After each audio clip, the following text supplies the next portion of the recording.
تیسرے دن جنت حماد اور سیفی درخت کے گھر میں واپس آتے ہیں، لیکن آج انہیں کچھ مختلف محسوس ہوتا ہے۔ ریت گھڑی چمک رہی ہے جیسے انہیں کسی اہم مہم پر بلایا جا رہا ہو۔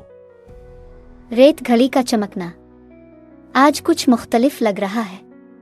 کیا یہ ہمیں کسی خاص جگہ لے جانا چاہتا ہے؟ ہو سکتا ہے کہ یہ کوئی ہنگامی حالت ہو۔ ہمیں دیکھنا ہوگا کہ کیا ہو رہا ہے۔ مجھے بھی ایسا ہی لگتا ہے، لیکن ہمیں محتاط رہنا ہوگا۔ تینوں دوست دوبارہ ریت گھڑی پر ہاتھ رکھتے ہیں۔ جیسے ہی سیفی اسے گھماتا ہے، درخت کا گھر ایک بار پھر روشنی سے بھر جاتا ہے اور وہ خود کو ایک جدید چمکتے ہوئے شہر میں پاتے ہیں، مستقبل کی دنیا۔ بچے اپنی آنکھیں کھولتے ہیں اور دیکھتے ہیں کہ وہ ایک بڑے جدید شہر کے بیچوں بیچ کھڑے ہیں۔ اونچی عمارتیں، ہوائی گاڑیاں اور روبوٹک مشینیں ہر طرف نظر آ رہی ہیں۔ یہ مستقبل ہے۔ یہ تو فلموں کی طرح لگ رہا ہے۔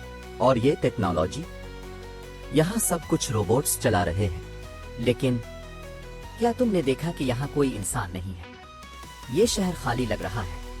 وہ شہر کی گلیوں میں گھومتے ہیں لیکن ہر طرف خاموشی ہے۔ کوئی لوگ نہیں ہیں، صرف مشینیں اور روبوٹ۔ اچانک وہ ایک بڑی اسکرین پر نظر آتے ہیں جو ایک کاؤنٹ ڈاؤن دکھا رہی ہے۔ وہ شہر کے مرکز کی طرف بڑھتے ہیں جہاں انہیں ایک مرکزی کمپیوٹر سسٹم ملتا ہے۔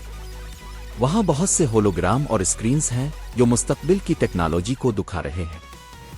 اسی وقت وہ ایک شخص سے ملتے ہیں جو ان کا انتظار کر رہا تھا، ایک بوڑھا سائنسدان جو انہیں بتاتا ہے کہ مستقبل میں انسانیت نے خود کو مشینوں کے حوالے کر دیا ہے، لیکن اب مشینیں خود مختار ہو چکی ہیں اور یہ کاؤنٹ ڈاؤن ایک نئی دنیا کی تخلیق کا اعلان ہے جس میں انسانوں کے لیے کوئی جگہ نہیں ہوگی۔ بچے سائنسدان کی مدد سے کمپیوٹر سسٹم میں داخل ہو جاتے ہیں اور کاؤنٹ ڈاؤن کو روکنے کی کوشش کرتے ہیں۔ یہ ایک چیلنجنگ مہم ہے، لیکن وہ اپنی ذہانت اور ٹیم ورک کا استعمال کرتے ہوئے مشینوں کو شکست دیتے ہیں۔ شہر میں دوبارہ روشنی آ جاتی ہے اور لوگ واپس آنا شروع ہو جاتے ہیں۔ بچے جانتے ہیں کہ ان کی مہم کامیاب رہی ہے۔ بچے ایک آخری بار ریت گھڑی کے ذریعے واپس آتے ہیں اپنے مانوس کھیل کے میدان میں۔ وہ درخت کے گھر میں بیٹھتے ہیں، اپنی تمام مہمات پر غور کرتے ہیں۔ ہم نے مصر کی قدیم دنیا دیکھی، قرون وسطیٰ میں بہادری کی اور مستقبل کو بچایا۔ یہ سب کچھ ناقابل یقین ہے۔ اور ہم نے ہمیشہ ایک ٹیم کی طرح کام کیا۔ میں جانتا ہوں کہ اگر ہمیں کبھی دوبارہ وقت میں سفر کرنے کی ضرورت ہو تو ہم تیار ہوں گے۔